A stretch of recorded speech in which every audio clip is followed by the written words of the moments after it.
C'est une agglomération à l'allure d'un bidonville. Des quartiers qui, selon des informations, font partie des zones les plus touchées par le Covid-19 en Guinée.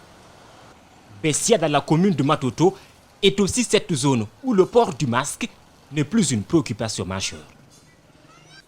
C'est ici, dans cette partie de Bessia, précisément à Bessia Centre, que vivent Fatoumata Keïta et ses 2 garçons. Sans aucun moyen, elle n'a pas le choix que de faire comme elle peut pour se sauver du virus.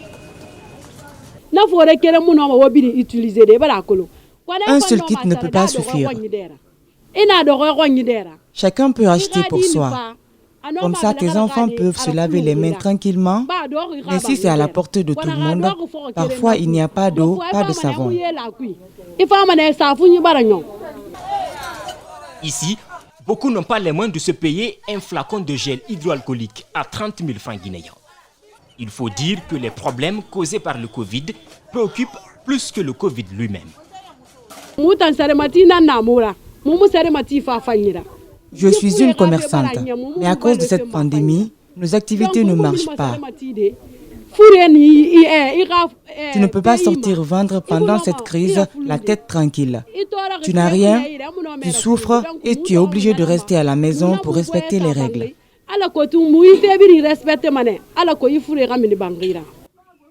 À Bessia Centre, il y a les problèmes économiques. Il y a aussi les problèmes de logement. La densité au kilomètre carré est trop élevée. Ici, plus de 5 familles utilisent la même toilette malgré l'épidémie. Rien n'est dans les normes. Nos maisons sont plus nombreuses que nos toilettes. C'est une petite toilette. Quand elle se remplit, il n'y a pas de passage pour les vidangeurs. On est obligé de vider nous-mêmes et jeter dans le marigot. Plus de maisons que de toilettes dans une zone où la promiscuité est une norme, l'insalubrité indescriptible, tout un ensemble de problèmes qui renvoient la lutte contre le virus au second plan. En Guinée, quand tu es malade, tu ne peux que t'en remettre à Dieu. Les habitants de Bessia Centre ne le cachent pas. Si le virus persiste longtemps, beaucoup d'entre eux auront du mal à s'en sortir. Déjà touchés par le confinement, ils dénoncent sans cesse l'attitude des forces de maintien d'ordre et l'affinité dans le partage des kits sanitaires. Quand ils sont venus pour la distribution des kits, on n'a pas reçu. Ils ont distribué par affinité. Nous, on a acheté les kits à 60 000 francs au marché.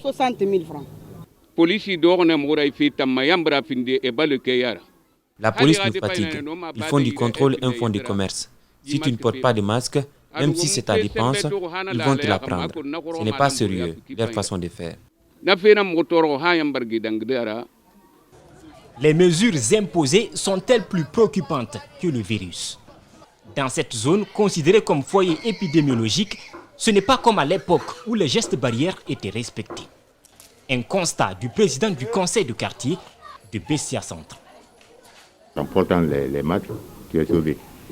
En lavant les mains régulièrement, tu es sauvé. Mais si ce n'est pas le cas, ils portent juste seulement pour aller au marché, les femmes, au retour ils enlèvent. Et dans le quartier, ils ne portent pas. Certains portent, certains ne portent pas. En attendant, le premier responsable du quartier oblige devant nous des habitants à porter le masque et à se laver les mains. D'une manière ou d'une autre, il faut qu'on lutte contre cette maladie. Sans quoi, c'est pas bon. Parce qu'ils ne sont pas maintenant sécurisés. Ils ne sont pas sécurisés et les mouvements sont très difficiles. La mise en scène va-t-elle aboutir? Pas sûr. Ici, beaucoup de citoyens ne considèrent pas leur quartier comme touché par le Covid. Bessia regroupe plusieurs quartiers. Donc ce cas suspect a été détecté à Bessia, cité de l'Air, où une garde rapprochée du professeur a été contaminée et qui s'est rendue encore à la famille Traoré, dans une famille Traoré qui se trouve à la Bessia cité. Bessia est en fait une vaste zone qui regroupe quelques 7 quartiers. Bessia Centre à lui seul compte plus de 2000 familles, parmi lesquelles des sceptiques qui peinent à croire que le virus existe. Il y a eu le cas d'Ebola ici. Donc beaucoup de personnes avaient cru que Ebola était une réalité. Mais à vrai dire, Et c'était un peu mélangé par rapport à la réalité. Donc c'est pourquoi cette fois-ci, les gens n'ont pas pris tellement en compte de ce qu'on dit sur ce coronavirus. Ce mépris est-il le résultat du relâchement des gestes barrières? Devant certaines concessions, des kits de lavage de mains sont tout de même perceptibles. Des salons de coiffure se sont aussi adaptés. La première des choses qu'on leur dit, c'est de laver la main. Et s'ils ont des masques, parce qu'on ne peut pas maquiller quelqu'un avec les masques portés. Donc nous, quand même, on porte des gants et on met les masques avant de toucher une cliente.